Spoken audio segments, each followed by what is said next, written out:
Первый раз, когда я пришла работать в органы, они не знали, что... Ну, не то, что не знали, они не хотели женщин брать. А второй раз, когда уже это приказом министра тогда был, ну, вот приказом министра, потому что за время работы я показала, что я могу работать.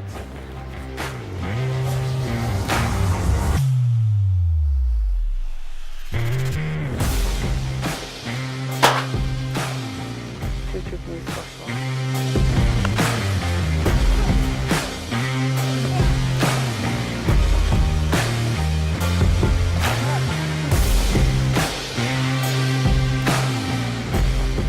Я могу практически любому мужчине дать отпор. Вот, например, в стрельбе вы это сами убедились.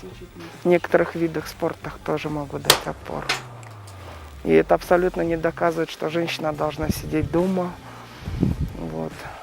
Тут не идет и речь идет о гендерном равенстве, нет. Это от самого человека зависит. Если ты хочешь, ты добьешься своей цели, ты пойдешь до конца.